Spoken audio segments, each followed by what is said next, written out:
ചൂടുപായസം ചൂടുപായസം ചൂടുപായസം. പായസം വേണോ മോനെ? 67 തരം പായസമുണ്ട്. 67 തരം പായസം നമുക്ക് ഇതിന്റെ ബാക്കിൽ വെച്ച് കൊണ്ടുവരാൻ പറ്റുമോ? ഇല്ലില്ല, നമ്മൾ ഓരോ ദിവസം ഓരോ ഹാപ്പി. ഓക്കെ വിട്ടോ, വീട്ടിലോട്ട് വിട്ടോ. ഉച്ചറ നിൽക്കാതെ പായസം കുടിക്കാൻ വേണ്ടി വന്നതാണ്. സന്തോഷം. ഫാൻ ഇരിക്കുന്നോ? ഇവിടെ കാർ വന്നപ്പോൾ തന്നെ കൈപൊക്കി കാണിച്ചേട്ടാ. സന്തോഷം. അനീസത്തെ കാണാൻ പറ്റി. ആദ്യം പ്രതീക്ഷിച്ച ആളാണ്. നേരത്തെ നമ്മുടെ ഒരു ബന്ധുവിന്റെ ഒരു വീഡിയോ ചെയ്തിട്ടുണ്ടായിരുന്നു. ഹബീബി കം ടു കായംകുളം ചൂടുപായസം ചൂടുപായസം. ഹായ്, നമസ്കാരം. നമ്മുടെ ഹായ് പോലെ തന്നെയാണ് കേട്ടോ അതിൻ്റെ ബോർഡും. ഹായ് ഹബീബി, നല്ല ചൂട് പായസം. നമുക്കൊന്ന് പരിചയപ്പെട്ടാലോ? ഈ സ്ഥലം എന്ന് പറയുന്നത് ഇത് കായംകുളമാണ് കേട്ടോ. കായംകുളത്ത് ഐക്യ ജംഗ്ഷൻ എന്ന് പറഞ്ഞിട്ടുള്ള സ്ഥലമാണ്. അപ്പോൾ ഇക്കയുടെ ഈ ഒരു വണ്ടിയുടെ പുറകിൽ പായസ കച്ചവടമാണ്. ഇക്കയുടെ പേരെന്താ? സജീദ്. അടിപൊളി ഹെൽമെറ്റ് ആണ് കേട്ടോ.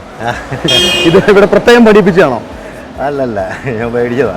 നമ്മൾ ഈ പായസത്തിന്റെ ഈ പരിപാടി തുടങ്ങിയിട്ട് എത്ര നാളായി? ഞാനിപ്പോൾ 1 മാസം.